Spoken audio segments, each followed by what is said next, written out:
The Alternative Digitalk. Real issues, real talk. Hi Rogers, can I ask you something? Shoot. What does corruption mean? Well, summarily, corruption is abuse of public power for personal gain or for the benefit of a group to which one owes allegiance. For example, when a public office is abused by an official accepting or soliciting a bribe. By the way, private people can be corrupt too, like bribing police officers to escape fines. Okay. So exactly how does that concern me? Well, do you pay taxes? I guess, yeah. What does that have to do with this? Everything.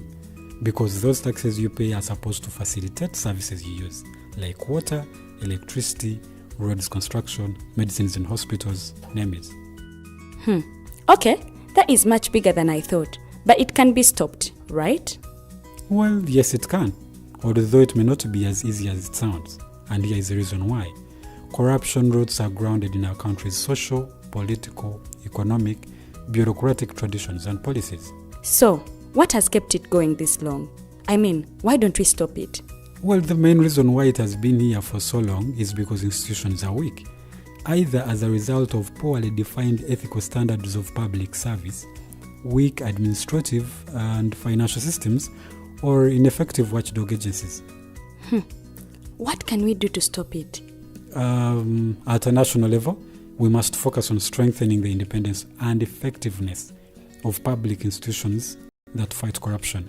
At a personal level, we must commit to never giving a bribe. I promise I'll never give a bribe. Well, that's a great decision you have made. Me and you now have to spread this message to all our friends. If we all do our part, corruption will be no more. This message is brought to you by Alternative Digitalk.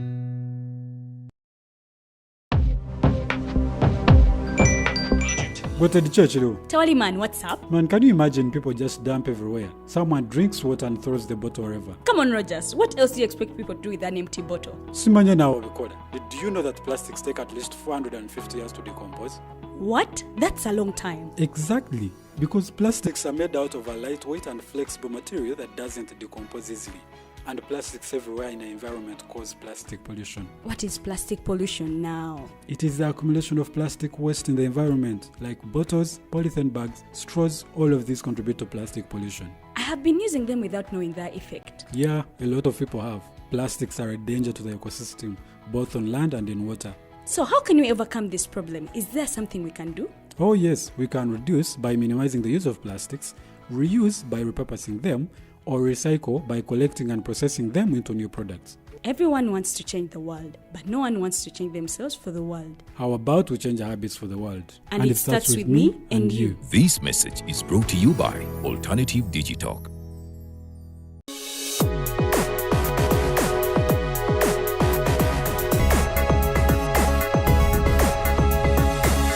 The Alternative Digitalk. Real issues, real talk.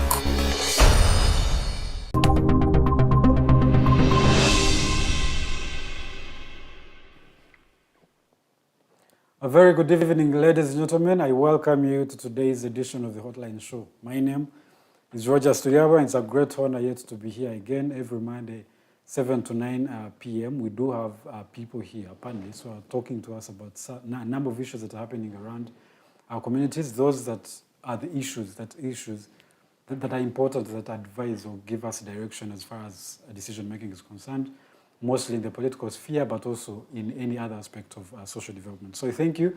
Thank you so much for joining. Today I've been joined by two gentlemen. One, of course, the usual suspect.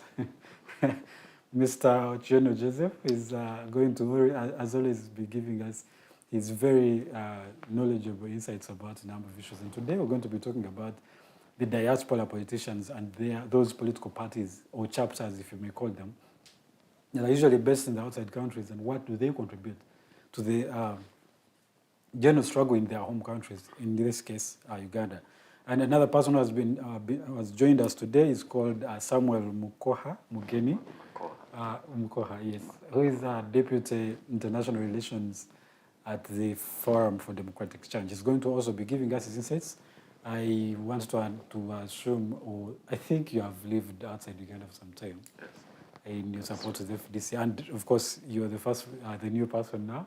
If you would introduce yourself just a little bit, and as you start, you also tell us if you think there's much contribution that comes from chapters that are based outside, those political party chapters, FDC in this case. Yeah, my name again is Samuel Makokha Mugeni. I come from Samia Bugwe.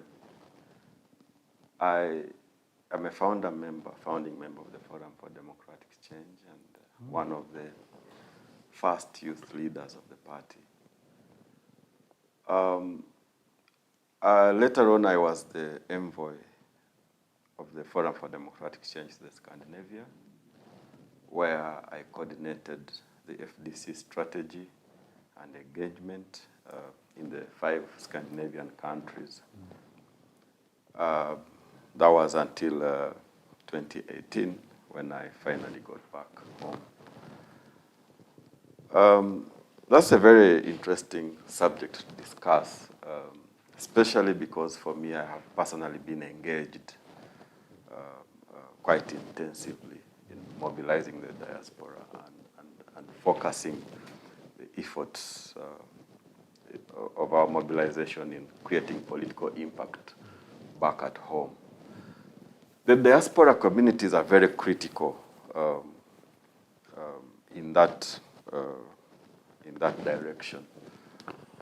If you have looked at several countries across the world, the diaspora communities have been quite influential in influencing policy and also in economic development. But looking specifically at Uganda, I must say that Uganda has a very, very considerable number of its citizens living in the diaspora. In England, where Mr. Ochieno lived, in the United States, in Canada, in the Scandinavia, it's very common. It's very likely that when you are in Stockholm, 1 in every 5 African people that you meet is actually Ugandan. And you wouldn't be surprised to hear people speaking Luganda in the public transport and on the streets. So, but like you say, how do we engage to create political impact back home? There are several strategic parts that the diaspora community can do. One of them is to influence policy in the countries in which they live. You may know that the foreign policy of the countries that are developed and civilized is normally created through a democratic path, through political party policy development, through citizen engagement in those countries. And it's that engagement that finally gets into parliament where policy is formulated. So the very core support they can do, the diaspora, is to influence policy at that level, in political parties in their countries, and as well in their parliament sessions. I would give you an example. After FDC had been formed, we carried out a very aggressive campaign in the capitals of our development partners, more especially in the UK, where we had one of our members who had an office stationed at the House of Commons, Mr. Samakaki, who aggressively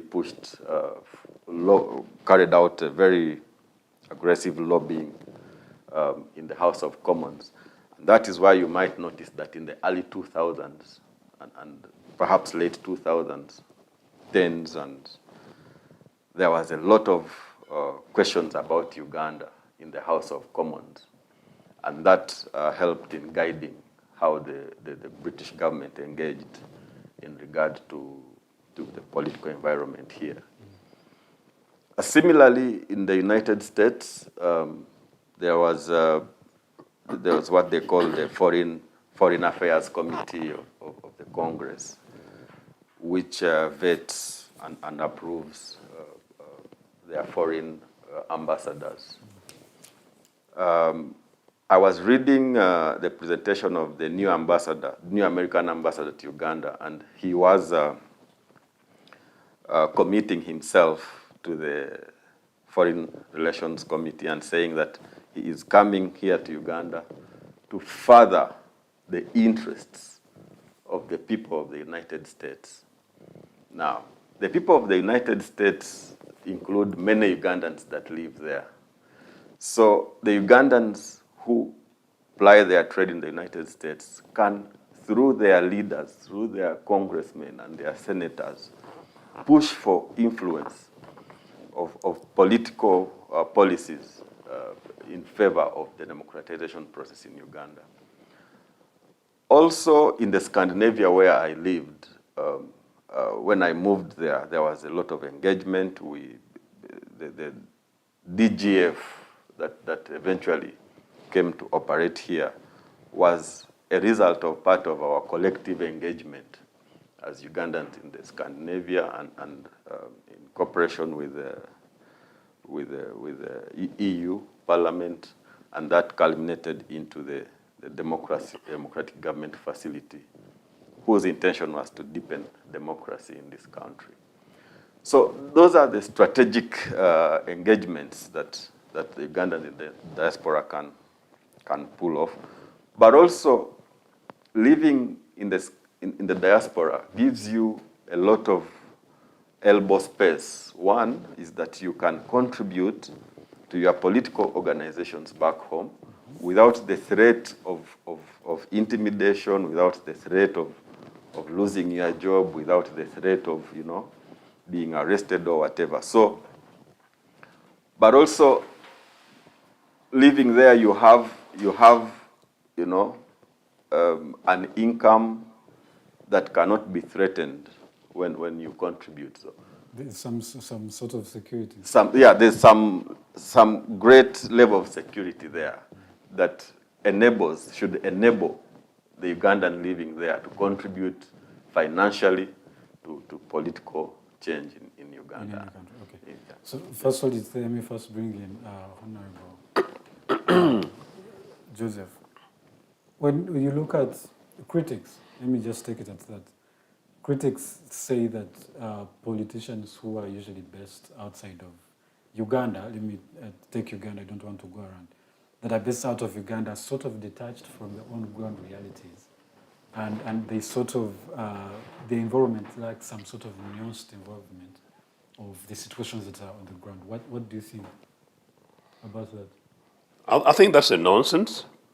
It's a nonsense and it's an insult to people who live abroad.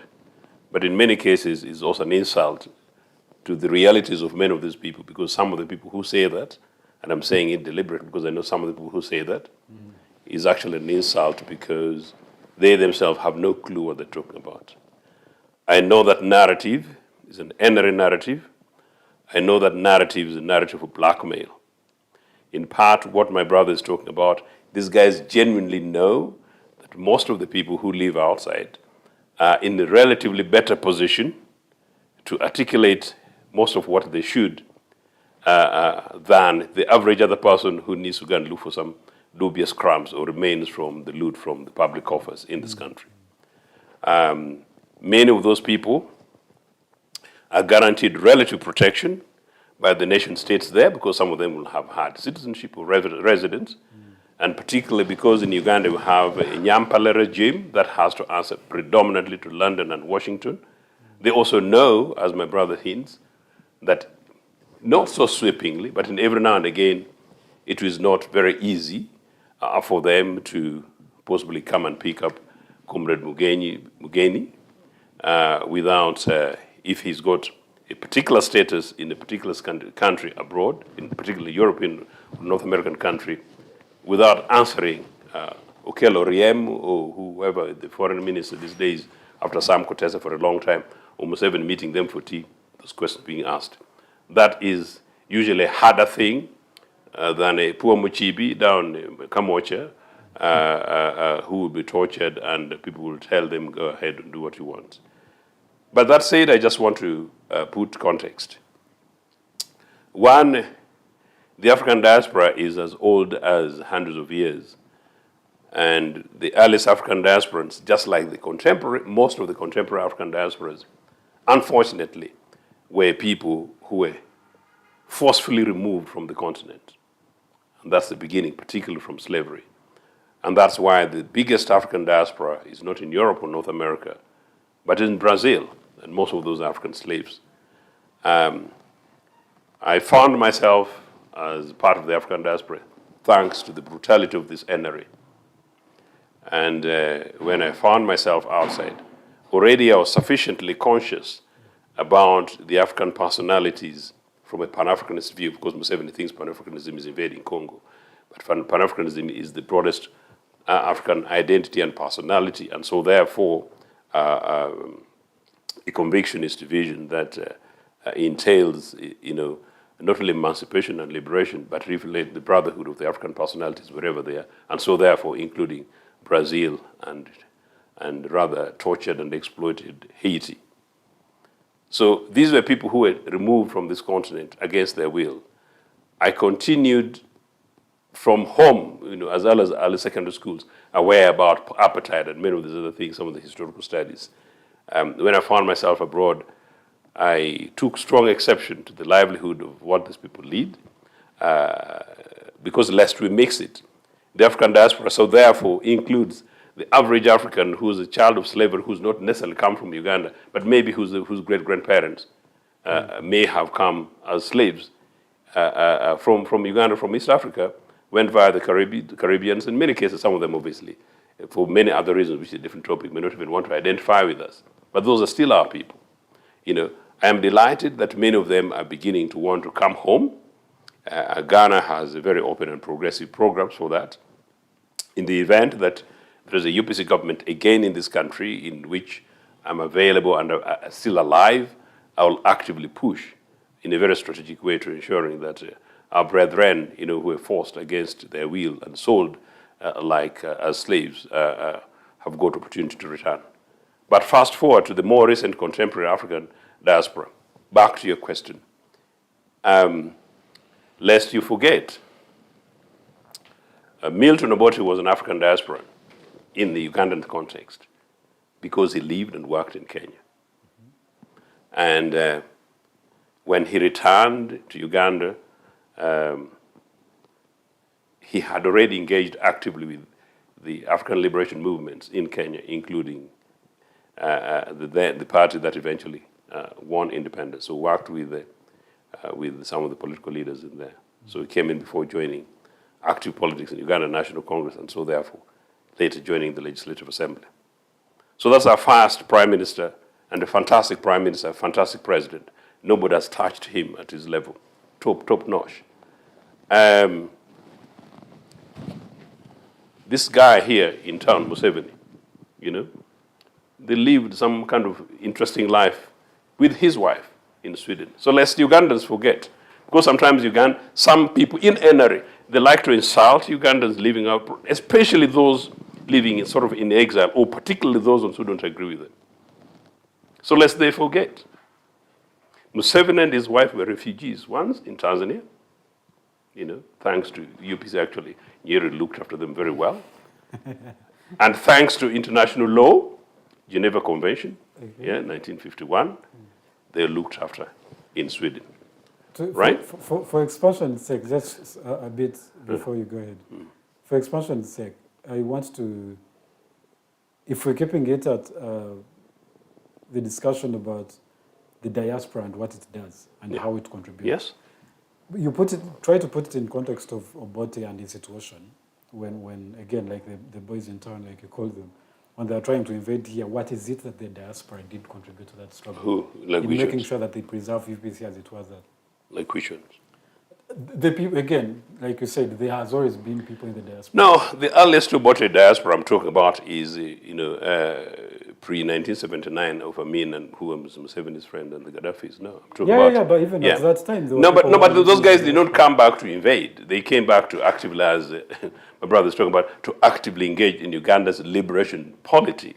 So these are Africans who are now awake in early 50s and beginning to reconstitute Uganda National Congress, the founding political party of this country, pushing for independence, challenging the establishment, which was then the British, some of the less of the land from through organization and many of these things, beginning to reconstitute not only political parties but form policies and programs to advance and advocate not only for the rights of Africans to be elected in the Legislative Assembly in 1958. Some of these were part of the contributions. In fact, Kale Kairo's dad, I don't know where sometimes he got some of his extremes. He's these days a good guy. But his dad is, was Kale Kaize, a member of my founding member of my party. So Kale Kaize, he was a net contributor to our independence and UPC. Later UPC. So these are guys who actively worked around the world, including opening up a Cairo office and others, as part of a diaspora, mobilizing both Africans outside Uganda for awareness, for independence here and across the continent, and friends outside, including the likes of Lord Finney Brookway, British Labour Party, people who eventually helped not only to constitute Uganda People's Congress, then Uganda National Congress, but to push for our independence. So these guys did those fine things then. The reason I'm saying this and starting that angle is basically along your question, where there are some people in town who present, there is a narrative about African, Ugandan diaspora, there's a negative one, and I wanted to say that to you and then bring you forward to where we are at the moment. So that always did that. But of course, then in UPC, I wanted to, if you allow me to just make the train of my thought.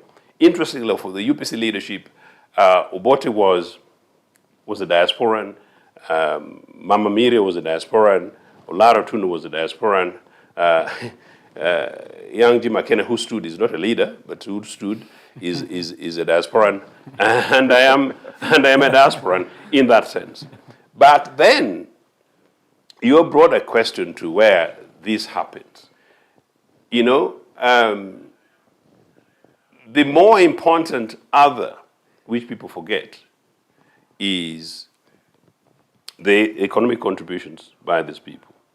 At the moment, if you talk about remittances, I don't know the way NRA has killed education or health services, how many Ugandans would have lived without remittances support from the diaspora. I think in every family that you get an average graduate, one or two of them will have in one way or another benefited through direct education being supported from people in the diaspora. So they don't really just work out these figures properly. Mm-hmm. But just to take you back to how this happened, because I want to do the historical thing. 60s, many Baganda, predominantly, partly because of the global exposure in their own rights, but some went out as refugees in the late 60s, mid to late 60s. So they found themselves then settled. Many Ugandans went out in the 70s as part of the constitution of the Ugandan diaspora, making it much more recent diaspora, which is basically predominantly the population we're talking about today.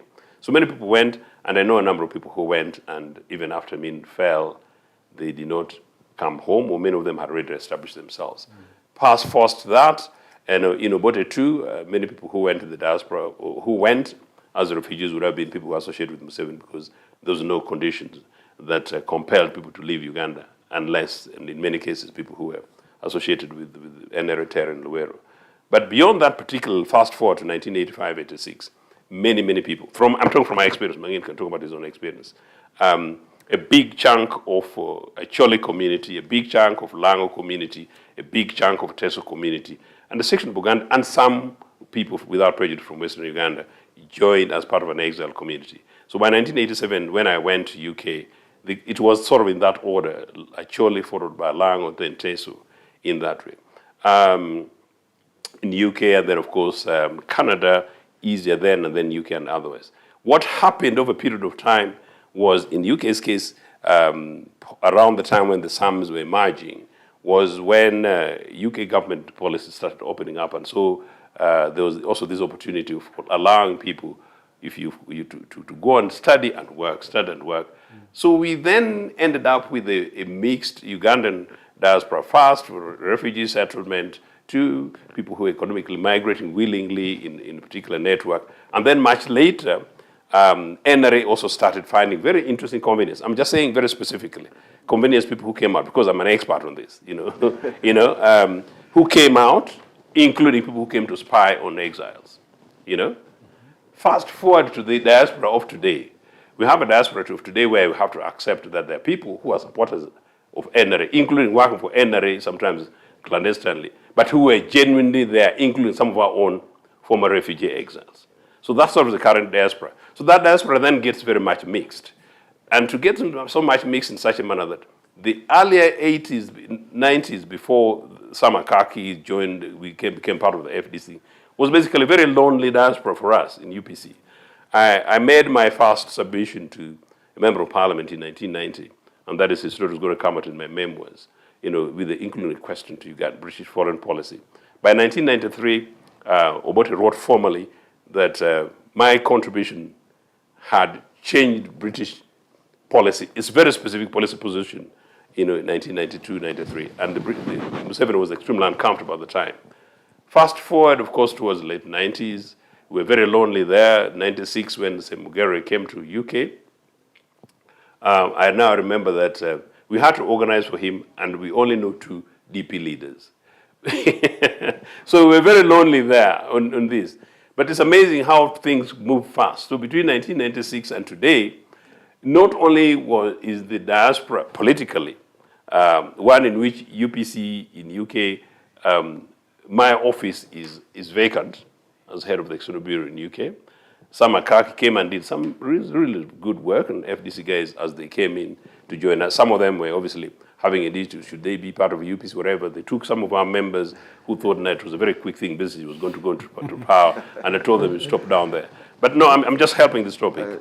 Then much more recently came in now, NRA begin to open quote their chapters, if you call them chapters. For us, we have a bureau, so not a chapter. So other parties call it whatever they want to call it. But I can tell you that in about 20 years ago today, it would have been very strange to find an NRA office, a bureau office, anywhere in the diaspora. So I'm not going on and on, I'm just giving you context around. So that's sort of the name. So time has moved on a bit. But anyway. I appreciate. Okay, you first make a comment. If I may, you suggested in your question that the people in the diaspora are out of touch. It is said, yes. And it is people felt think from that the they're out ground. of touch. People think that people in the diaspora, yes. Looking at it in the context of Honorable Ochieno is that in the times when they went to exile and set up diaspora bureaus, the only form of communication was by landline or telegram or whatever it was at that time. Or occasional letters after many years. Letters, which was difficult. Indeed, you could not put into context what was happening in Uganda. When I left Uganda in the early 2000s, it was almost similar, but then the mobile phone had come, so somebody from abroad could get updated on what was happening here. And then, of course, the internet came in, there was Yahoo, there was Hotmail. So the only way you would communicate sometimes was through Yahoo Messenger, but then the internet was not widespread. You would find one internet cafe at Uganda House, another one in Wandege and what. So communication was a bit challenging. In the later years, the Facebook came in, and the mobile phone, the smartphone came in, and it spread like wildfire. And then WhatsApp came in, to the extent that today, and then you have TikTok and all the other applications. Today, it is fair to say that the people in the diaspora may probably know a lot more that is happening here than the people here themselves. Yeah. And I have a question for that particular issue. And before you do that, can I just conclude on that? Because I don't want to miss that point. Okay. Because actually maybe I was going longer and longer to hammer it home, because I want to put a close on this nonsense on NRA. The point is this, that I was one of 2 people formally elected in 1991 to open the UK office of Uganda People's Congress, and then later to become a bureau in 1995.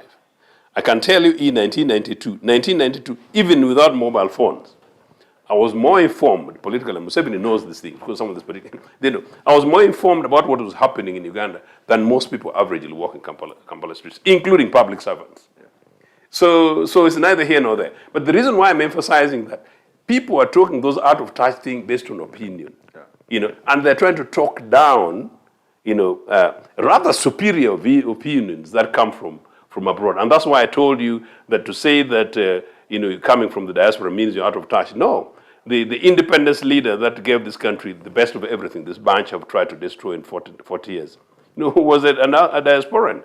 So you couldn't say that what came from Kenya and returned to Makokha and turned up in Ugandan parliament and was less informed than anybody on average here. You can't. And number two, when they talk about that, they say, leave us with UPE that we've broken. For us, we're coming to tell them, it was way back in mid-90s that I started, whenever I received Ugandan friends whom I knew or thought were not spies, we were not talking about this thing very often, because some of these are written documents in some of my memos, I would take them to a particular place in London and say, look, in 1992, we met Museveni and Semugeri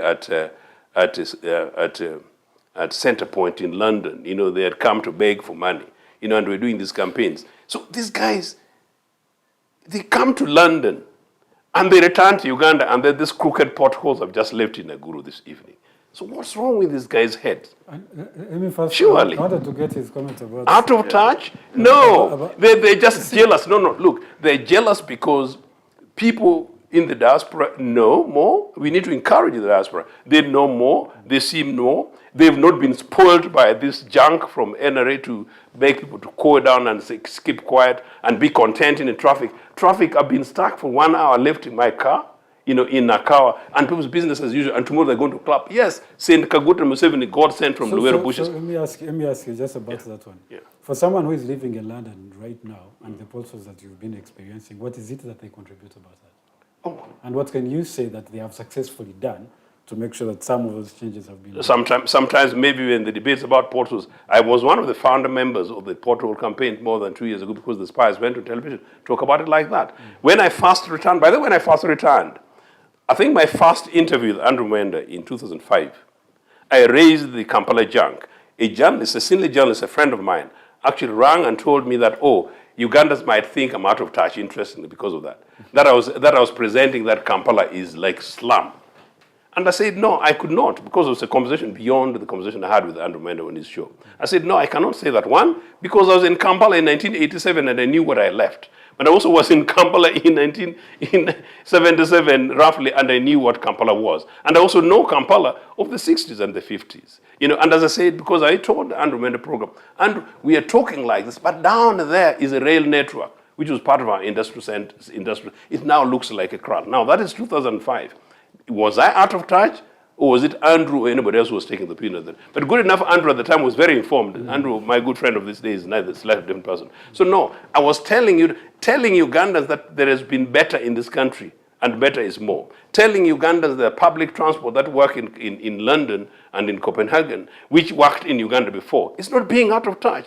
Telling Ugandans that it's criminal. No, it's criminal to have potholes in Kampala and nobody's accounting. It's wrong. And to tell me, I was a public officer. I was a principal officer in the London Authority.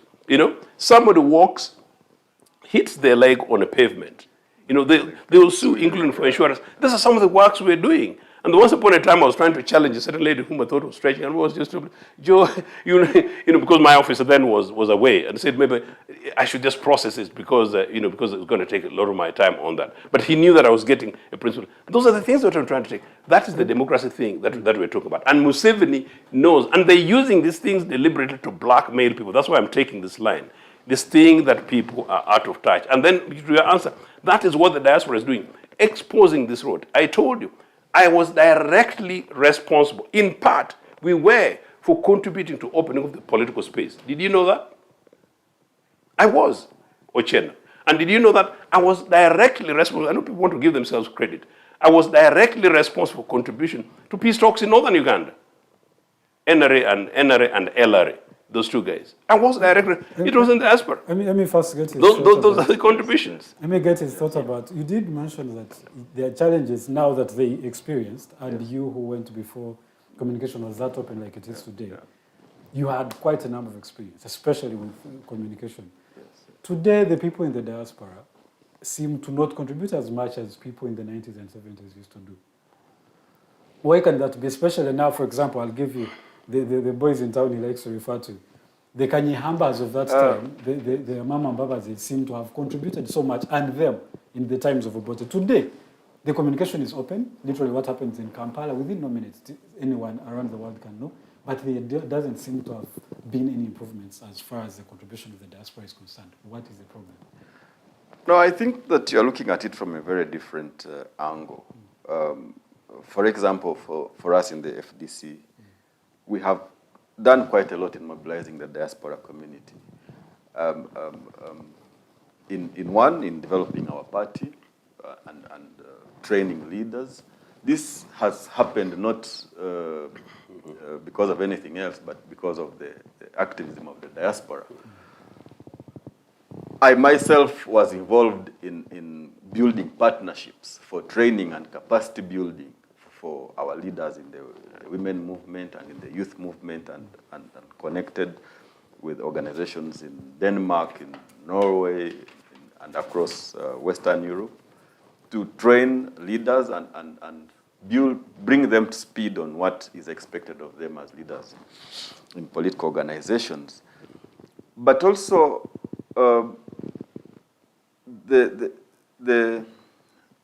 like one can say that a very long war gets even the most robust general exhausted, and people get exhausted and move on, and you can't blame that. You can't say the diaspora is weak, but there are efforts ongoing. There are people, as we're seated here in different capitals across the world, doing work and lobbying and being consistent and pushing for policy changes here and there. So you may not be able to see it happening now, but as the changes keep coming, you will definitely get to know the background. That's the thing. We have been seeing this thing about change for quite a long time now. Yes. And of course, Mr. Ochieno knows himself, including you, because you both have been in this struggle for quite enough. We say that we will see that when change happens, but it doesn't seem to come along. And the people themselves, who now need to feel like they need to support the efforts that are happening, are also taking a backseat because they feel the people are not doing enough. Most importantly, the change will happen when the people down on ground here get out of their comfort zones. That's true. And work for the change. What the diaspora only adds on what is happening here. For example, sharing of information. Today, over the internet, people here may not be able to share as freely as they should. While somebody in the diaspora can just open a communication channel and share information. The only challenge is that the authenticity of the communication, of the information, is many times questionable. But if used well, somebody whose vantage position is in the diaspora has a more better elbow space within which to communicate information back at home. And I don't know what you say that the diaspora is not really engaging that much, but I'm sure that you see the change that is happening every other day. First of all, today, the social media builds almost what the society begins to perceive. It's a reflection of society. And I'm sure you have seen what is happening with our young people who are in the Middle East. They have taken over the social media space, and they are seeing that there are better things that can happen in this country than is happening now. They have seen examples of good roads, they have seen hospitals, they have seen schools and what. So they are continuing to agitate every other day. You may notice also that the 2021 elections, gruesome as they were, not real elections, but much of it was influenced by social media. And where was that social media coming from? It was coming from across the world. That 2021 general election actually proved that Uganda is now part of the global village. That somebody can be, stationed somewhere outside this country, but share information that somebody here will pick up and then find ways of using it. So while the efforts within the capitals and diplomatic channels and all that are ongoing, they may not be as visible as you want them to be. They can only be visible. The work that Honorable Ochieno here has been doing is only visible when change eventually comes. That's when we shall say, okay. And some of them, we don't necessarily have to talk about them, and we don't talk about many of them. And the work that continues to happen. And they're not works of breaking Museveni's legs. No. Most of them is the work of changing Ugandans and the welfare of average Ugandans for the better. But anyway. Yeah. And I wanted to, again, get your point. You have said, as you've mentioned, that you have contributed so much, and there's a lot of many Ugandans who are doing so and most of our colleagues, yes, a great job out there for Uganda. But again, and this is not to say that we do not appreciate, as Ugandans on the ground, what these other people are saying. But again, I wonder if you would say that someone who is here, for example, is playing from the ground, would contribute as much as someone who is in the diaspora. I don't think it should be either or. I don't think it should be a competitive thing. It's a very risky thing. I can tell you the people who are pushing this are pushing it deliberately to undermine, and it's negative, and to me it comes from the regime, number one. But number two, that's a part of the problem again, as I said. I come here and sometimes I feel sorry because, I want to apologize, because I'm also a forced migration scholar. And I have had to do scholarly work on home and away from home kind of stuff. There are all sorts of things, to the extent, therefore, that I just returned from Tororo over the weekend. I didn't pass via Busia at this time. And you go to a public function, and you notice average citizenry. Some of the already very nuanced, perceptive thing of them versus the other. There is a politics of the other between me, between Tororo town and maybe Mairuru Nagongera. That in itself is an element of the other already. But somebody from deep in Mulanda and Mulanda versus Kampala, that's an element of them versus us. And then immediately you talk about these guys of Wulaya, these guys from elsewhere. It's just another kettle of fish. And it's a very, very dangerous one. No, it shouldn't be that. It's basically what are we able to do on the ground, and what are people elsewhere able to do, and I hope is going to constitute part of the latter part of the conversation. As I said, I used the old Miltons. The old Miltons went away, picked whatever they could pick, came and embedded the work with their colleagues back at home, and reconstituted an organization. I don't like using the word movement because Museveni has pulled this thing, a movement, that became power and granted us independence. In part because of that, some of these guys, while the Nkrumahs had studied, for instance, in North America, and Nkrumah was substantially influenced by the possibly rather negative extreme view, some of the experience they had in the diaspora. In the European diaspora. The people like Obotes hadn't left, and sometimes I normally say that, can you imagine, these guys who are unlike me and Mugeni who've traveled and flew, these guys have been to different places, but they're able to radically change our country and our country. What about these guys who took some free money in Sweden, Museveni and his wife and others, and they come and botch down the work that we did at independence? No. The diaspora, beyond the economic element, as I said, the remittances, beyond some of the social interactions that we talked about, beyond some of the scholarly skilled element or part of it, I have supported a number of young people, including to gain opportunities, education opportunities elsewhere. One young person within the last 1 month, interestingly, on a short course, came back to tell me how she found it extraordinary, the way they teach in America relative to how they teach here. And this young lady was saying, wow, what a raw deal we are getting in the Republic. Something as basic as that. We need the diaspora guys to come, and if only Museveni was like UPC. You pick someone like Mugeni, who's worked elsewhere, to come and embed foreign affairs. Pick someone like you, with the fantastic work that you do. You go ahead and become Betty Kamia's deputy. Corruption would be dead tomorrow. Things like that. So it is that. And as I said, some guys will provide the resources, others will provide the management element. But politically, generally, The diaspora is just about 3% of the Ugandan population, or thereabout. You know, Yeah. the rest are people who are here. What lessons and what is it that we are picking from the rest? Why is it that the average Ugandan Asian, whose population I don't know what it is, why is it that perhaps if you look through the listing, some of them even have the privilege to only be equivalent to Mr. Museveni's son-in-law to get billions of shillings, you know, but above all, they're contributing in a particular way to certain element of the economy. What about the rest of it? Those are some of the questions that we need to be asked. And then finally, what lesson do people who relatively exposed, as I said, just to repeat this, you know, that I went to Sweden, I saw how trains work. You know, why is the UPC-built train dead? Kind of stuff. My niece is fantastically doing very well in Scandinavia. I always refer to this because I want to personalize it in a very deliberate way without infringing on the privacy. And in Norway, country like Norway at the moment, public transport is now free. And when I meet young Ugandans, including young economists, and she's beautiful and 27, and say, yeah, sure, this one I want to make her the next president of Uganda People's Congress when I retire. You know, and then she has no clue when you tell public transport, what? She does not know that is actually her right to walk from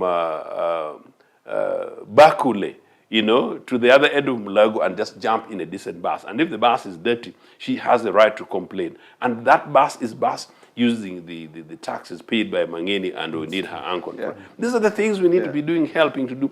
What lessons do we learn? And just quickly, one of the first people I met in that very terrible hostel in North London was a Malaysian who was doing his master's as a refugee. The guy felt very sorry that I'd come from a career university that he had had, and Museveni had chased me, or at least had escaped from Museveni. And then he said he couldn't wait to finish his degree because his government sent him, and is returning to Malaysia to make a national contribution. He's sort of an old student. That was a moving thing. We saw how Chinese came in to the UK, and I used UK where I was predominantly, study and go. And they used to say that these guys used to come and plagiarize information, take it to China. China is now a global power. What lessons do we learn as Uganda, surely? Yeah, just if I may conclude that, like indeed we're emphasizing that some of these works may get to the limelight after we have achieved the change we want. You may, in the FDC, for example, we have what we call the World Bank Group. We have the Scandinavian Group.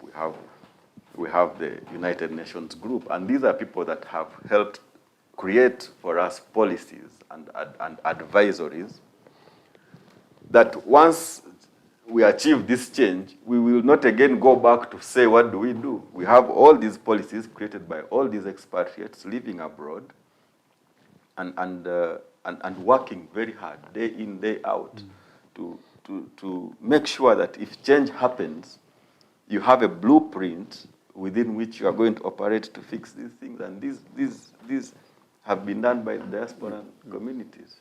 Yes. I wanted to ask him a question. I thank you for that clarity. You lived in London for quite some time. Terribly too long, 17 years. That's criminal. Yes. Particularly because it was involuntary, yes. And if I understand, or at least from what I've heard from you before, is that your coming back was partially to sort the mess that is in the UPC. No. My sorting out the mess in the UPC was from 2020, when I came to stand for the leadership of UPC. But yes, that was a voluntary living in London, yes. But okay, all right. The end of my exile was I had resolved that I had to return to and reclaim my Uganda. That's how I came back in 2005 with Jimmy, after we defeated Museveni in court, forcing him to abandon the ban on political parties. So once we won that, and I just want to say this, also talk about diaspora. Some people think diaspora is a pot of gold. It's not. But also sometimes the diaspora can also be quite good. For me, I actually had a relatively good diaspora in many ways. One of which was that actually, I've said it before, I was one of the few people who were asked, to consider standing for parliament, and I refused in the UK. And I refused because I believe that the mess in Uganda under Museveni need to be sorted. And I did not want anything, including the glory of Westminster, Palace of Westminster, to take away my mind and focus. That is a position that has not changed. And the question I wanted to ask you is this, and this is not, again, to front the comparison between you on ground and out. Yeah. Would you say that if your drive right now to clean the UPC because, as you say, you are the rightful president now of the party, other issues notwithstanding, would you say that you would contribute that much as you're doing if you were in London? I was head of the external bureau of the party in UK and the broader envoy to Europe and other spaces, and I did quite a few things. That's a slightly different. That's a different role. It's quite clearly the case that you cannot leadership of the party with an ambassadorial position for argument's sake. Number one, and then number two, you even an ambassadorial position.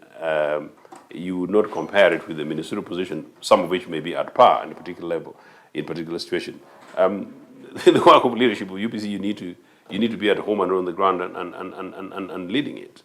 And I don't understand quite clearly what you mean, but if it is the case that either or, no, quite clearly, at the end of the day, I believe that all Ugandans should willingly and freely be living in Uganda. And possibly I am one of those guys who resent the idea that some Ugandans some of them have been raped in the Middle East, sometimes from Museveni's terrible policies, by force. And that some people clean and do some very terrible jobs in Europe and North America because they've been forced out of their countries politically. But also I know that some people are doing terrible jobs in Europe and North America simply because they can't find decent jobs here. And some of them are top-class professionals, some of whom have been overlooked because they belong to the wrong bloodlines in the Republic of Uganda. And for me, as UPC, I reject that. As a UPC who's also a member of the left-leaning Progressive Labour Party, I know these guys are from the right, but that's not the politics. I fundamentally believe that a future UPC government should create enabling possibilities for which we're able to talk full employment, like my good brother and comrade Gordon Brown, former Prime Minister, we're pushing for this, that we want full employment, meaning every Ugandan citizen who's available, willing, and trained and capable of working should have an equivalent a job being done. That is what governments should do. And if you have one that came by force 40 years ago, and to date they still have to boast by lining up young, beautiful girls, wrapping them in top cloth and sending them as mini labor slaves in the Middle East, they should be ashamed. Mr. Makokha. Sorry, I mispronounced your name before. Mr. Makokha, you have lived there. And you did mention that your lobbying was mostly in the Scandinavian, you said, Sweden and the areas around there. Part of your lobbying, I would think, is that you look for people who support the progressive democratic values that you so much fight for. And that would include the political power, but also the economic growth. Most of the European countries that you have all lobbied from, including Mr. Ochieno, still continue to fund dictatorial governments. What does that say about your lobbying and the impact that you create? When in around 2005, 2000 and before, there was not much awareness of what was happening in Uganda, in the Scandinavia. And it had to take a lot of engagement and effort for us to make them understand what was happening. And if you will agree with me that at that time, there was something that the Western countries used to do, the donor community, what they called budget support, where they would just get a chunk of money and throw it at government and say that is budget support. That was removed.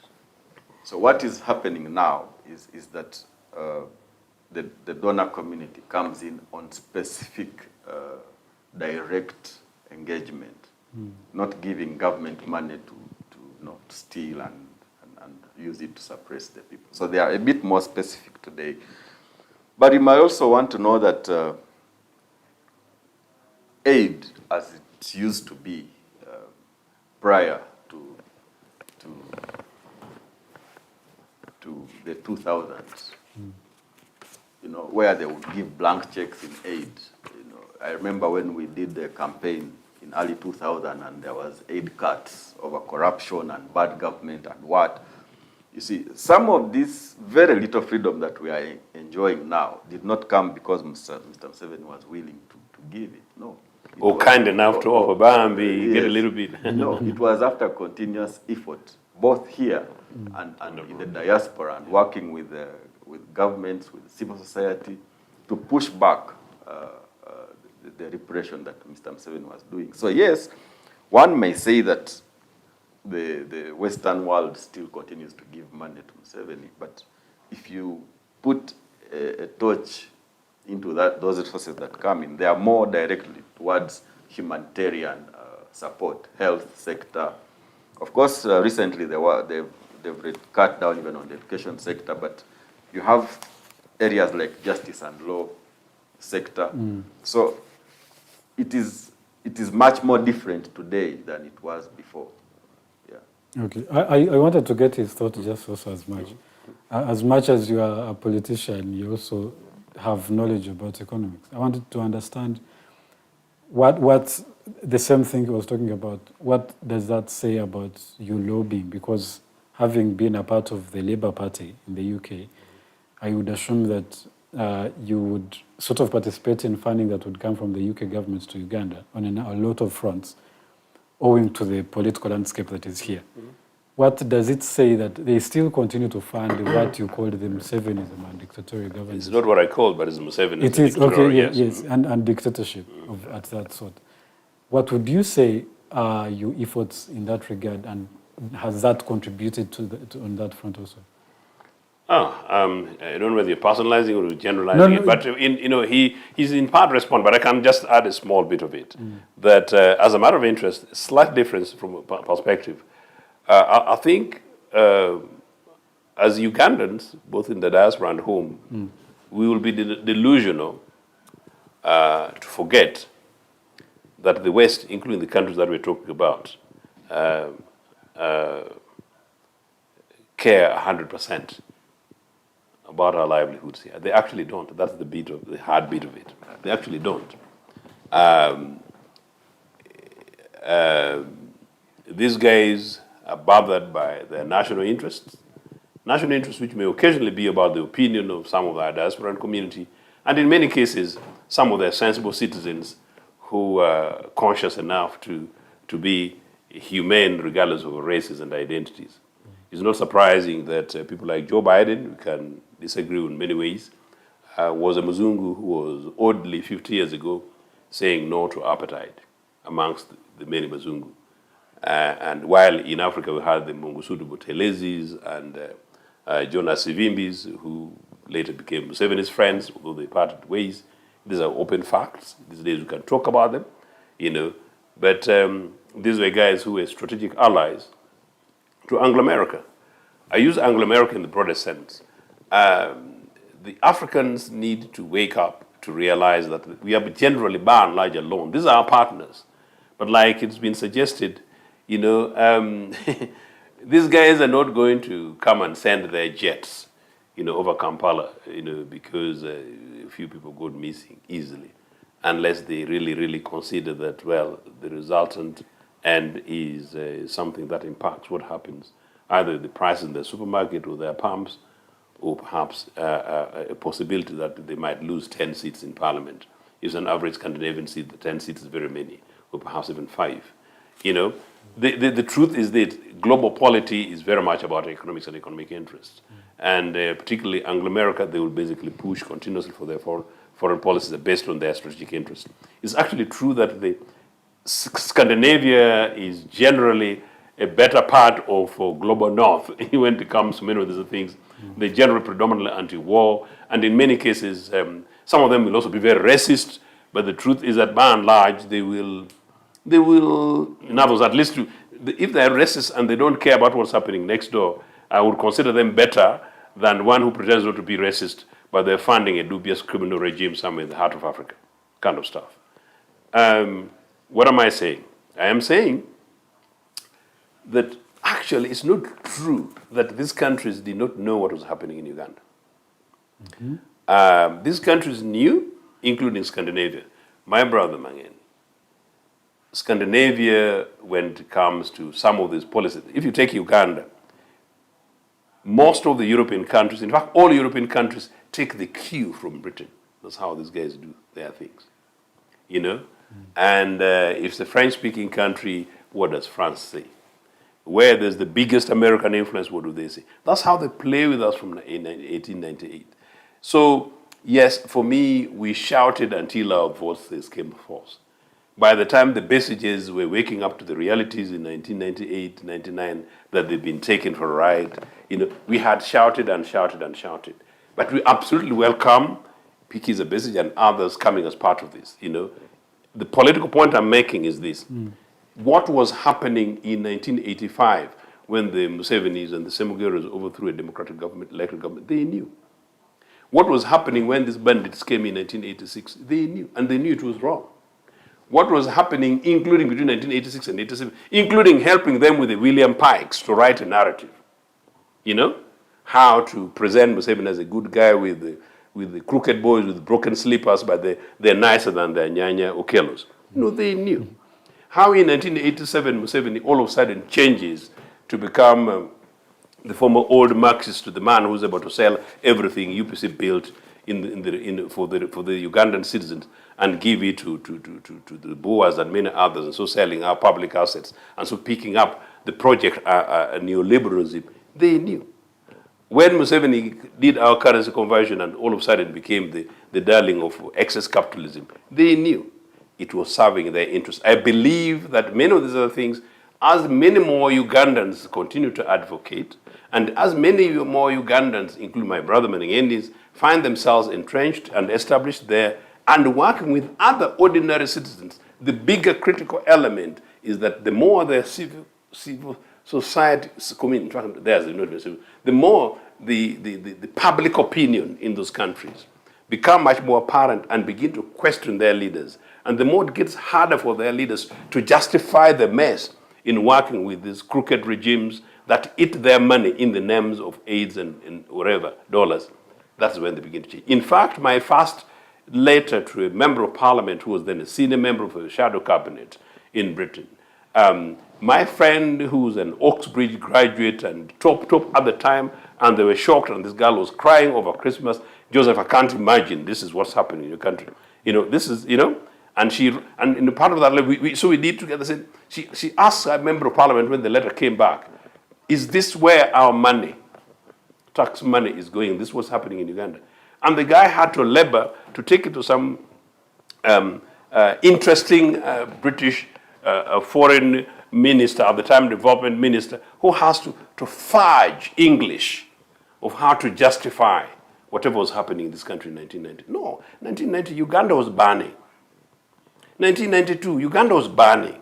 1994, Uganda was burning. 1996, Uganda was burning. These guys have ambassadors here. And I'm saying deliberately, they have. There's a major Scandinavian country, this is going to appear in my memoirs, a major Scandinavian ambassador. I met in the early 90s. And then he had to leave, interesting excuse, and then come in someone to represent, and I continued with him. And it was after heavy rain, in my beautiful suit, I was begging on behalf of the Ugandans.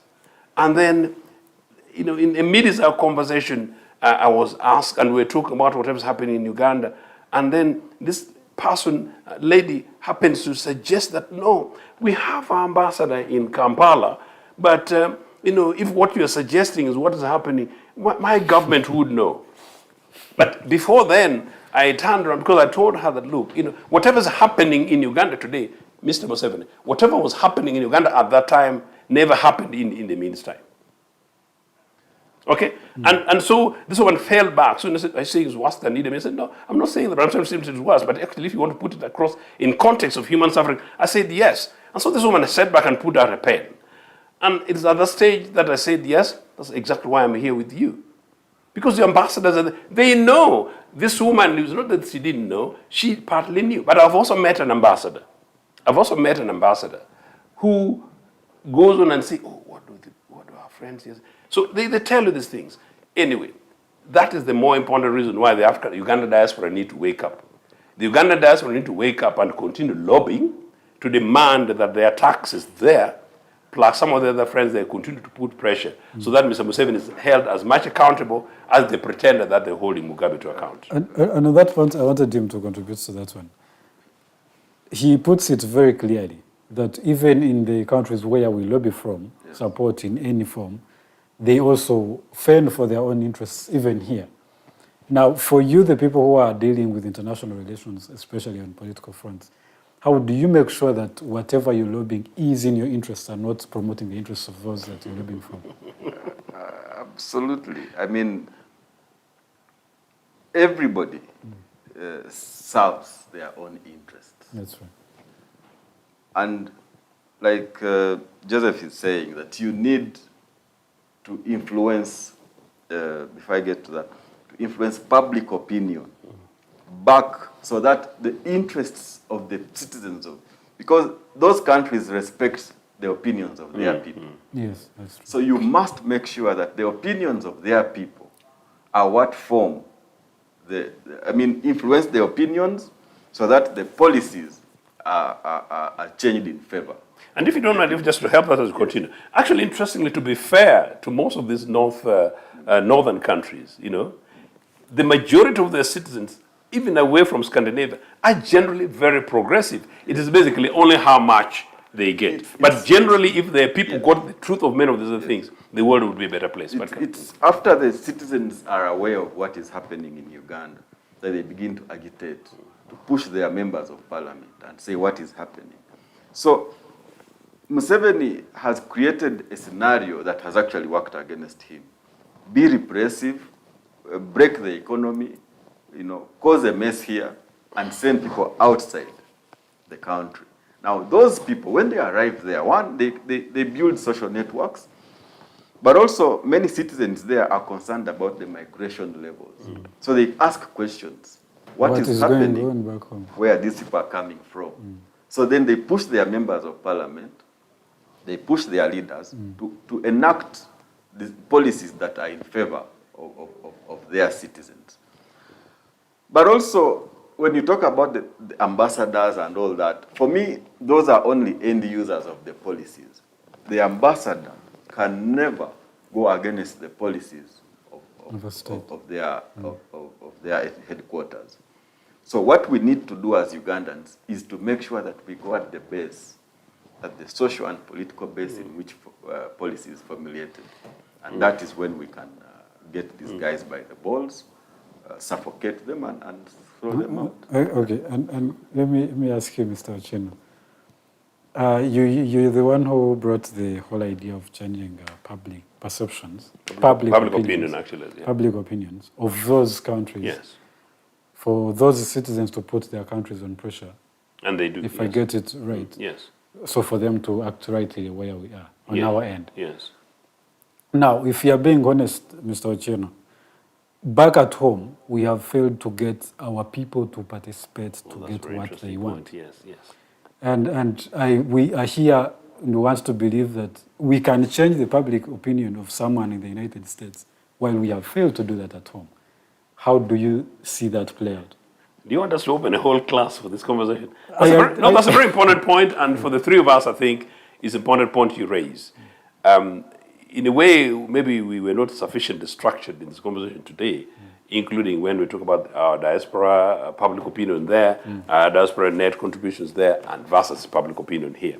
In fact, part of what the Ugandan diaspora does, and I know, is engaging sufficiently with the communities here to create awareness, as I said. As I said, you go to Iganga, and you go to Busia, and somebody in Busia does not know. The other day, I was with a friend who told me of a certain group of Bazungu who went and saw the terrible pothole down the heart of Kampala, and that they were saying, but you people, do you have elected representative here? And that they're very serious. So what do you mean? And because the other person didn't understand the word representative. You have, people for the council and for parliamentary. And you elect them. I'm told this person was genuinely asking them, do you have people whom you elect as local councillors, or do you have people whom you elect as maybe members of parliament, let alone, of course, if we have a president whom you don't elect because the guy came to rule by force anyway. So Because actually, generally, the Kampala portholes would not be an NRA thing. Technically, the Kampala porthole would be Lukwago's thing.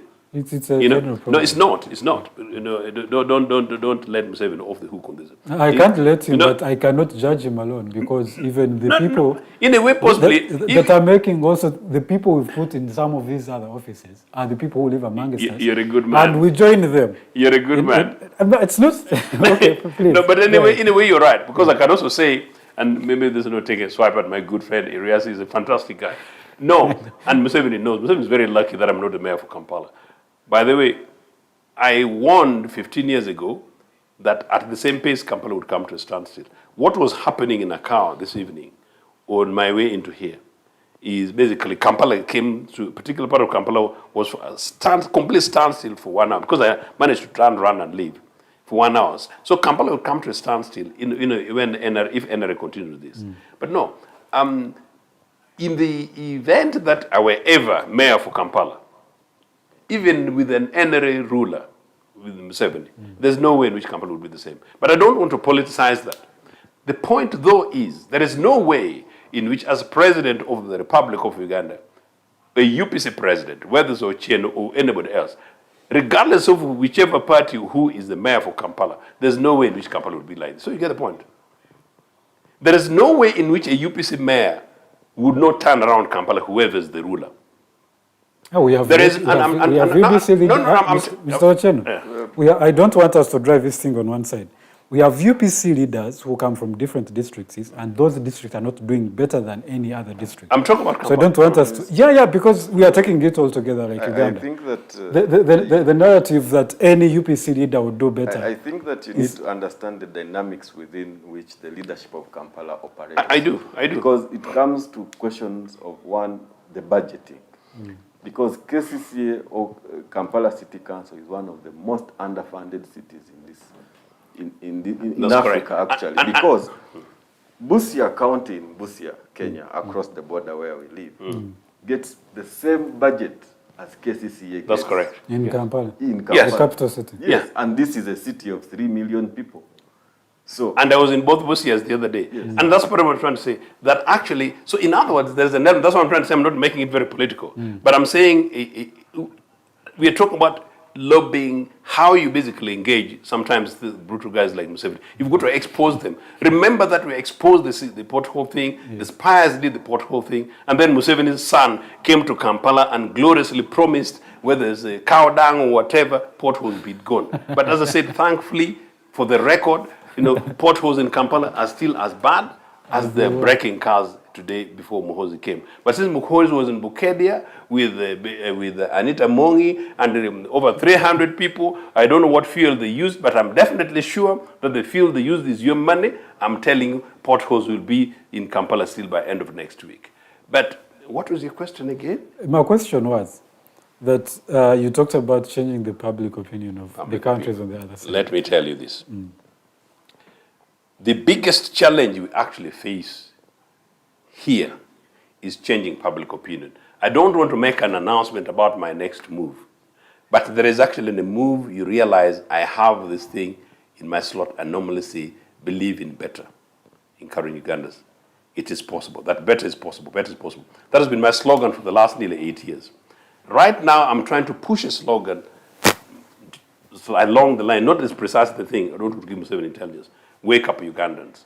We need Ugandans to wake up. Now, the problem we face, is this, that these guys came and brutally brutalized Ugandans from 1986 and created fear.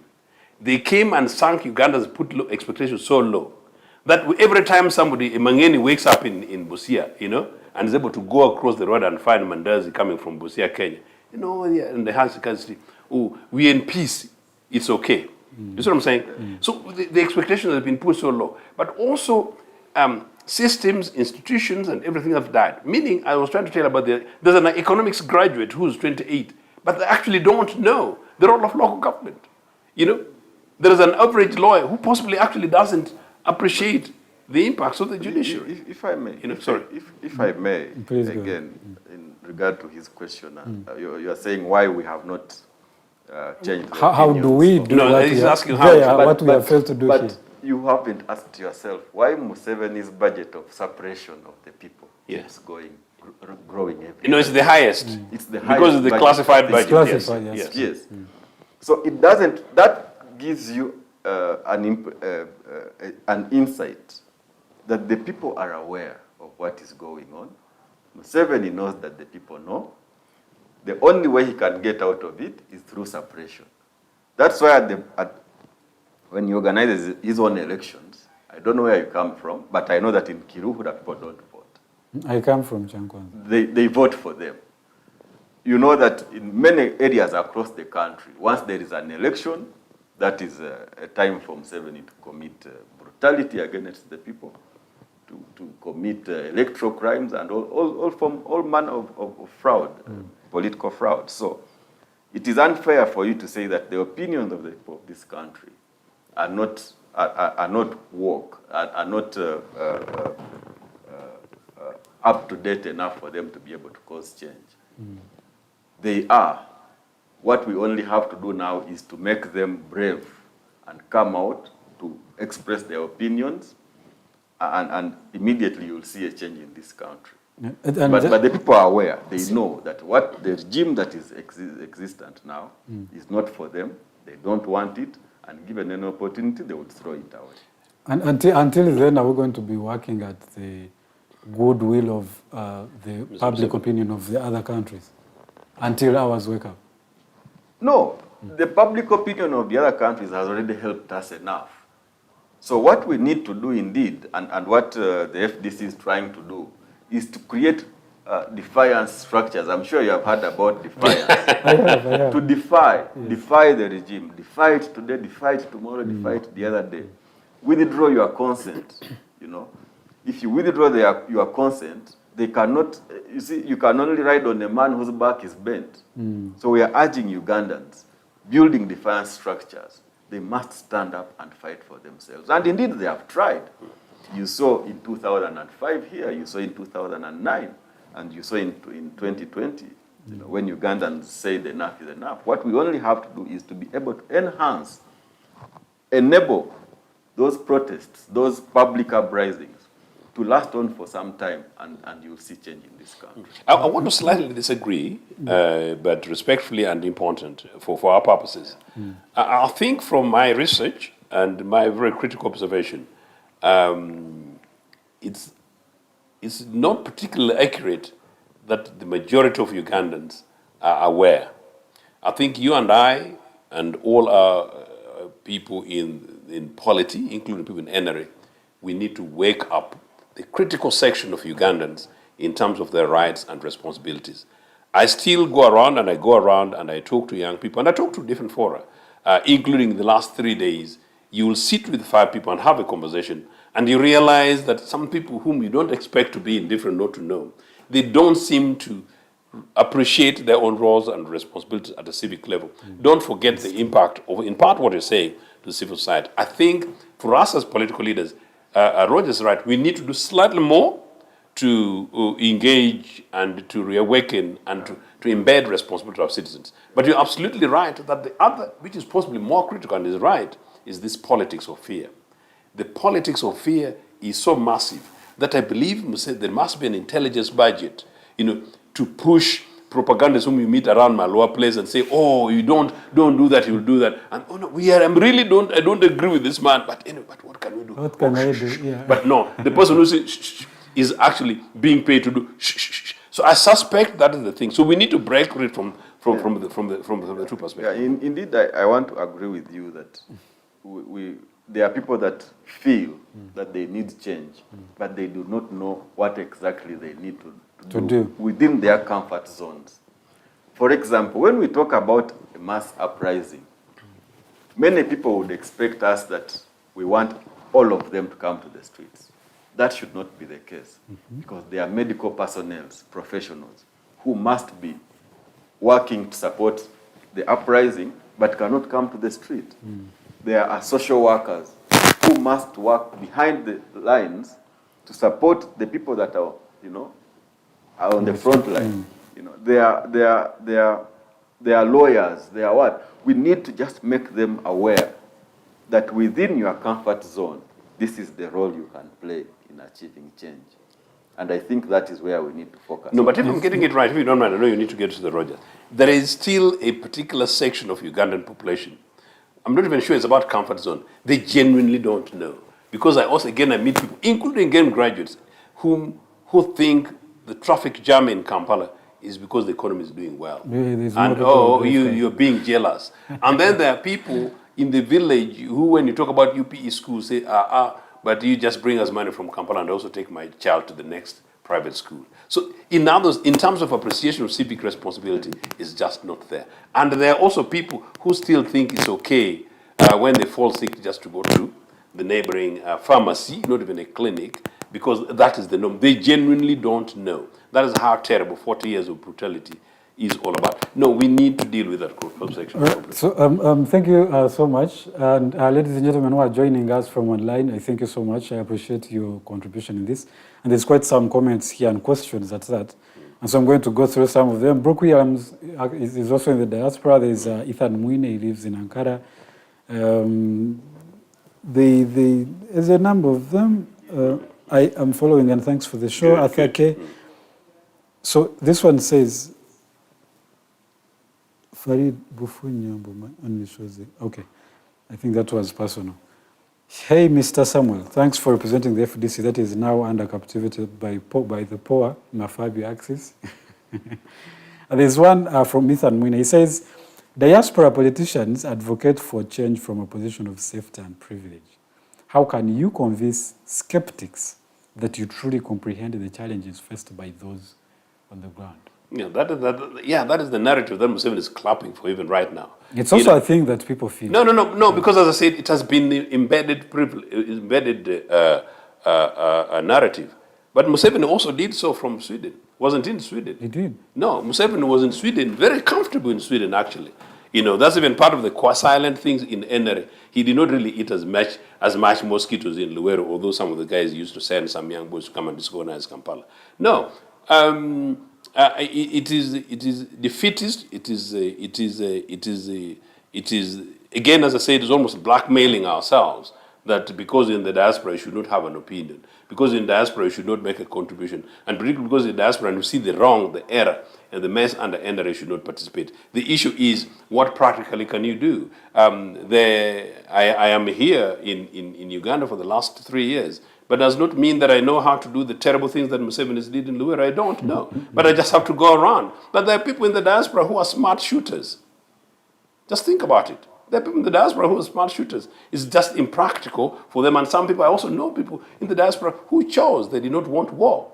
And I'm one of the political leaders who said, as UPC, we do not want another terrible war, like the kind of war that Museveni and others did. So no, safe comfort, again, is sometimes is like another blackmail thing. Oh, for you, you're okay, whatever. No, it's not that. There are even people who think, and I've experienced this quite a lot, where people want to say, oh, you are busy eating sausages there. So some people are jealous, forgetting that they're actually sausage in Kampala, except some of the people who sausage in Kampala are neither here nor there. So no, it is the case that people should be able to do what they can in diaspora, wherever they are.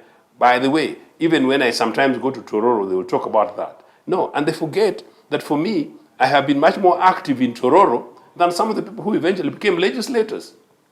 People who become legislators in my parliamentary constituency in the last 20, 30 years, nearly all of them were people who were not known, and they emerge during election time. They come with the backing of NRA and they take positions. Oh no, he's been away. No, if I don't have a job in Iganga, I don't have a job in Tora, I don't have a job in Busia, of course I'll get a job in Kampala. Some people in the diaspora, not to put the refugee element of the diaspora. Some people in the diaspora because they have no jobs here. So simply because somebody has left here and has gone for a job in Amsterdam and is working in Amsterdam for the last 3 years and chooses that they want to become a councillor for Kampala, you can't penalize him or her because, he's busy enjoying there, does not understand the portals of Kampala. That's blackmail. But also, who tells that gentleman that there is comfort in the diaspora? There's no comfort there. It's the perception. I've been in so many countries and I've seen Ugandans struggle. You may have a comfortable car and a comfortable flat, but the psychological impact of being away from home it weighs so heavily on many of them. So there's no comfort. The reason why we agitate when we are in those countries is because we want to come back home and be safe and prosper and work with our people and make progress. So and in fact, in many of them, not only are you uncomfortable, you're treated as a fourth-class human of a third-class citizen there. And so, here there's some dubious people, including some very, very dubious people, in the streets of Kampala, and they've taken away your dining table by force. So that's rather cheeky. Is very wrong. It's absolutely wrong. That's true. Yeah. There's this question I want to ask you to you. And again, this will go back to the current contribution of people in the diaspora. This one says, in some cases, diaspora political party members are accused of exploiting their positions for personal gain. How do you address concerns that your involvement, I think, generally as people in the diaspora, your involvement is driven by self-interest rather than a genuine desire for political change? And if I might add some flesh to that, recently there has been sayings, I cannot verify it, that some people have only gotten closer to some of those political players so they can get some opportunity to get asylum somewhere else. How do you, again, the question is, how do you make sure that the involvement is not driven by self-interest? Again, I will say that, like I said before, that everybody under the sun has personal interest. That's true. Some of us, the personal interest is to see progress of ourselves, of our fellow citizens, and of our country. So, indeed, the reason why somebody may get close and so that they can go out is because their interests have failed to be covered at home. Because when you apply for a job and you are not given the job because you don't know somebody who is connected, then your interests are not covered. So sometimes people choose to go and be third-class citizens somewhere else because they find, a sense, which is not actual, but a sense of safety and a better life. So, indeed, all our interests, all people, citizens of this country, our interests are here, irrespective of where they are located. And many of those people, and I've experienced them, and will experience them, both of us will experience them. There are people of Ugandan descent. Out there, some of them may not even have been exiled. They will have found themselves down there, settled, and they just say, Museveni's pothole, you're not going to return it to Luwero standards, So we just give up. But I'm going to bring up my children, marry some Swedish woman, Museveni's lucky, whatever, kind of do all this kind of stuff. But I am a Ugandan. So you wake up and then you want your cousins, a land of your ancestors to prosper. So really for these people to say we want a decent Uganda, and why can't Uganda also be as good as the other average street of London? For a Ugandan in London or in Washington to say that, and that becomes a sin of another Ugandan, that Ugandan needs prayers. Indeed. There's this one, I'll just go with this all together. There's a perception that diaspora political party members often promote ideologies that might not align with the evolving realities of their countries. How do you adapt your strategies to stay relevant in a rapidly changing political landscape? I don't know. Maybe unless they're nuanced about ideology, including some of the things that NRA use for campaigns. But in terms of ideology, I think this is a challenge for us as leadership. I'm a progressive left. The Labour Party is my party. The Democratic Party of America is my party. I see what's happening and changes. In the Labour Party now, the biggest campaign is for restoration of public assets to public ownership in terms of those things that have been privatized. I strongly feel about that in Uganda. We should not have privatized them here because actually nobody can tell us anything, one single thing that is derived as a result of profit from privatization. So in other words, UPC would not have sold them, and we recognize that maybe what we're doing in 1984, 85, not many of them would be doing today maybe in the year 2030 when we're in government. But whatever happens, you will jiggle. Even in some of those Western countries, their policies evolve and emerge around how to do that. But you stick within the same ideological compass. It's not a contradiction. I just want to say, that many Ugandans, particularly, I don't know where the questioner is, but many Ugandans in Uganda ought to know that whatever is happening in Uganda is not normal. This country was ever democratic. This country ever had political alternatives. This country ever had possibilities in which public services were for the public. This country ever had a situation in which you pay your taxes and you know where your taxes go. And that's all we are asking Museveni and the Ugandans to begin to demand for their taxes, including those other towns, which is, I think you asked me a very tricky question, which was going to be difficult for me. Nagongre Road in Tororo, within 100 meters from the roundabout on Valley Ginger Road. The road is so bad that it is worse than a cattle kraal, because some of the 70s big animals, if they walk there, they will get lame, you know. But that is Nagonga Road in Tororo. And I wonder, what is this? Is this local government? Is this the local political leadership? What is it? But it's NRA. And then sometimes I take that road, you know, these politicians, Museveni's politicians, okay, people in politics, they're not politicians, the people in politics. Museveni people in politics travel them. Like today when I was coming before my car eventually gave in, I said, this potholes here, this particular road I'm not going to mention. I know there are many, many NRA ministers who live in this place. Is it because they jump in our cars that don't feel the potholes? Don't they see these things? What are these humans? So really, no. The good brethren here, my brother Mugeni and I, we continuously evolve as political party leaders in terms of in tune with the realities. And that happens in every other country. It should not be about specialist diasporan people in politics. There is nothing I have brought into UPC which is peculiar to UK. As I said, the things that we were much more radically, ideologically conscious in the 60s here in Uganda than some of the things that I found in the British Labour Party in the 90s. Mr. Makokha, Yes. there is a question by Nache Unerita. Why do diasporans always blame those back home over alleged failing of the struggle of liberation, yet the same ran away for their dear lives and left those they blame back home? And one wonders, if they knew they had the capacity to change, to cause the change, why did they or do they leave the country in the first place? I don't know where the person asking is coming from, but like I said, that in this struggle, you cannot blame one section of the community against the other. We are all working in concert to achieve what we want as a country. Some may be on ground here, others may be wherever they are, but the focus is the same. It is one struggle, many fronts. Those in the diaspora can share information, they can lobby whatever they can. Those on ground, indeed, eventually will be the ones to effect the change at the end of the day. Okay. There's also this one from the same person, Rita. She says, diasporans in 70s, and I think I asked this earlier, but I also wanted to get your thoughts. Diasporans in 70s, 80s, and early 90s made meaningful contributions, even when the communication was so challenging. But those of these days are after personal gains, including change of residence to Europe and America, than making change back home. Can those good brains tell us why it is like this?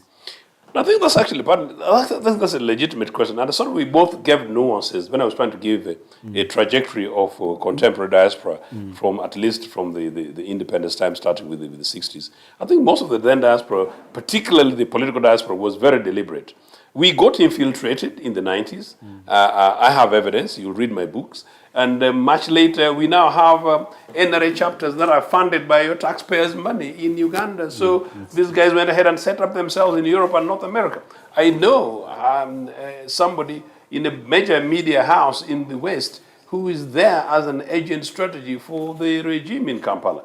So in part, the more we can call it, not diluting, I want to be very careful. The more we got mixed up in many of these other things, I think the more also there was an element of fatigue, which has been suggested, battle fatigue by a certain section of our communities, but also people aged on. And from experience, there are people that by the year 2004, I could not depend on them relative to how we were relating in 1994. I remember we used to, and I organized many campaigns, rallies, and and lobbies and pickets around Uganda House in London, including one around where Museveni was there. There was a time when Museveni could not let anybody know he was coming to London until the day before. People would come. Towards the end, you realize that the numbers were dwindling, in part because some people were now getting settled. Some people have to go there settled. They do go and look for their children, their wives, and their new jobs and things like that, genuinely. But also beyond that, I think the longer Museveni continued, some of the other things that have also rushed into the minds of our people was this thing, you can't change. This thing, like this guy just retired to Rachitura when he reaches 139 kind of stuff, you know? So we wait for that. That is happening here, it's happening with some people in the diaspora. And so these days it's also not uncommon to find people who say that, look, Joseph, let me sort of try and sort out, fend for my children, let me sort of fend for my career, or let me also just try and see what I can do to my community in the village, somewhere around Chinoni there. So there is a bit of that.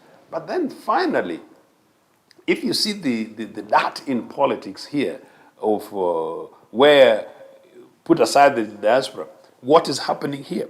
I don't want to talk about some of the leadership issues in the mainstream political parties and organizations. So generally, there is apathy.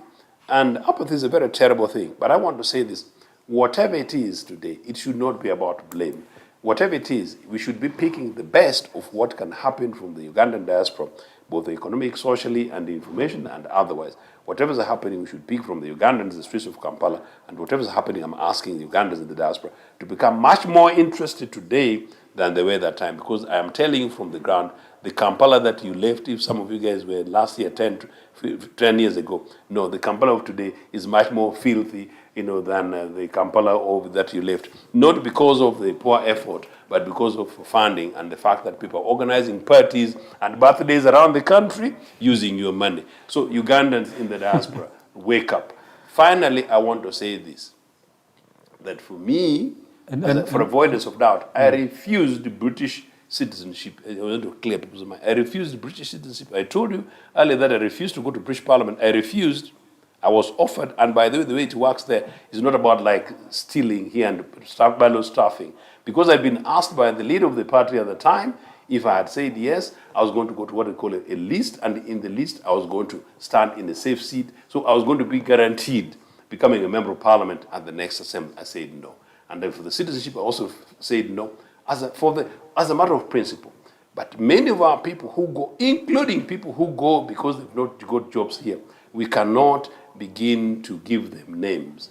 In helping people with asylum, which I did, you know, I was very categorical then that if there is a Ugandan who is being tortured in many, many ways, including economically, thankfully the refugee conventions, definitions, and the granting for asylum status, many of these things are now being taken into consideration, including environmental challenges, that is actually possible to embed many of these things. No, when people leave this place and go to some of those places, we need to support those people. But we also need to make sure that these people do not forget home. Home is here, and home belongs to us. It does not belong to Museveni. Museveni is only one of them. Yeah, as you conclude altogether, because time is running out, how do you think we can effectively benefit from these bureaus, the chapters, those foreign chapters that we establish on behalf of the parties back home? I think it's up to really the different political parties to use their own strategies. But the bottom line is that for the citizens of Uganda abroad, thankfully, particularly because of social media, UPC had the first website of all political parties. Even before NRA had, the government, as a government, had one. Today, you've got it, you can create it in your own smartphone. So there's no longer an excuse for anybody really not to want to seek to engage. So people need to be able to engage constructively, and that for political organizations with structures and systems abroad, they should continue not only to engage, but, you know, they should take away the nonsense about being in the safe corner of the diaspora. They need to take ownership about the republic, because, as I said, there are those who push you, call you them versus us. It's not about us, them versus us. There is one Uganda and which is and one people which this guy stole from UPCs. One Uganda and one people was their objective now, but it's taken from Uganda People's Congress objective number one. Did you know that, Mugeni? Did you know that you took it? Please conclude. You know, you guys took it from me. So there's one Uganda, one people, and that is objective number one of Uganda People's Congress. One Uganda, one people. That's from one national parliament, one government, and one people, kind of stuff. So we need to be able to work towards that. And it's not about diaspora, and the diaspora is not Kampala, it's not London, it's really all over people seeking to make sure that we make this country one which is hopeful for our children. Thank you so much. Mr. Mugeni, Yes. I also want to get your perspective on how you think we can get so much out of these chapters. You, especially as a person who heads an international desk at FDC, how can we benefit from them? I think that, first of all, if I may go back a little bit to Rita's question, saying that the diaspora in those days was very active and all. Yeah. But the diaspora that was then, at that time, was nationalistic, indeed, like the one of today is. But they also made a citizenship here on ground that was equally nationalistic, that you couldn't just run under the bus anyhow without them asking questions.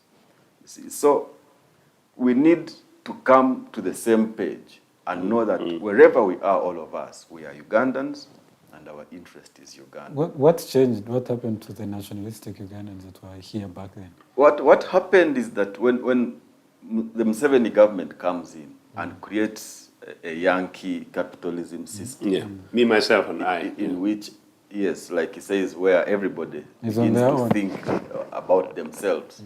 I mean, people do not care about the neighborhood in which they live. You find many compounds, people have only tarmacked 10 meters up to, while the rest of the road from wherever they come from is full of potholes and all that. So people have taken a tendency, and that is part of the globalization and capital and all that, of thinking at an individual level. But going back to your question, the diaspora can be taken advantage of by the people here in learning from them and picking ideas from them, because they have seen systems that work. They have seen countries that are progressive, that are respective of their citizenship. And we need to learn from them and understand that things can be better. There are Ugandans here who believe that this is the best we can get. And yet we are at our worst, I think, since this country was founded or formed. So we need to learn, pick up experiences, use the chapters, to lobby for training, capacity building, to get the leaderships here on ground to go and visit and understand how things happen, in the rest of the world. For otherwise, if we are going to stay here alone and say we are just Ugandans, those are in the diaspora, you lock yourself into an echo chamber where everything that you think, you have an internal conversation, and you do not get ideas coming in from the outside. So we need to focus and understand that we are different parts of the struggle. There are those who are working from here. There are those who are working from abroad. There are those who are stay-home mothers. There are those who work every other day. We need to understand how do we bring everybody from their zones in which they live to contribute to the struggle. Because you cannot expect somebody who wakes up in the morning to go to the bank to work, to come, to leave his work and come to the front line. Otherwise, how will he then sustain? And that is why, like a friend of mine was saying, that the Ugandan typical protests have always lasted 3 days. 3 days. 2005, when they arrested Besigye, it was 3 days. 2009, the Kabaka riots, it was 3 days. The Bobby Wine protests of walk to work was 3 days. Bobby Wine was 2 days. What is it that can help us move our agitation to beyond 3 days? Now, that is when you need all the other people on board, the medical officers, the nurses, the engineers, to work in concert, such that when people are agitating on the front line, there is a support system in the background, that somebody is injured, there is a place that they can be taken to have a bandage, that there are people bringing in water for tear gas, that there are people who are, like it was in Egypt, in the Tahrir Square. Not everybody was agitating, on the front line. There are people who supplied food. There are people who said, okay, you are tired. Now it's time for this team to go and pray, So we need to find a system. At the end of the day, we are all Ugandans living under what I would call an occupation. people that do not care of, in which direction the country goes. As you conclude. So we need, indeed, my conclusion remains that we need to work together. We need to bring in the UPC. We need to bring in the FDC, all the chapters across the world, within the country, so to work towards achieving our goals. All right. Thank you so much, Mr. Mugeni. It has been a great honor to have you today. And Mr. Ochieno, sir, thank you so much for dedicating your time. Ours has been very exhausting because as UPC we started in 1985-86. So you can imagine how exhausted we are. But UPC members, please regroup, reorganize, and let's join all together to make sure that we rebuild this country going forward. All right. Thank you so much. Thank you, gentlemen. And everyone out there, thank you so much. Those who contributed to the conversation, wherever you're joining us from, whether you're in Uganda or abroad, wherever you are, we do appreciate. We are here particularly for that reason, that I and you can learn a thing or two and see what is it that we can contribute to this whole change that we want, the Uganda that we want, as it is commonly said. So thank you. My name is Roger Suriabe, and this is the Hotline Show. We'll be here back again, same time, same place, Monday next week. Have yourselves a very good night.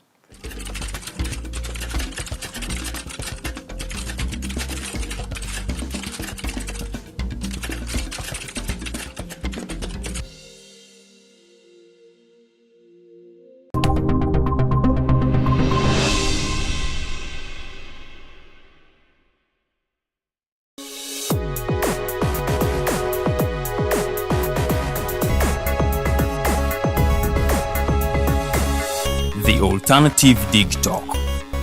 Real issues, real talk.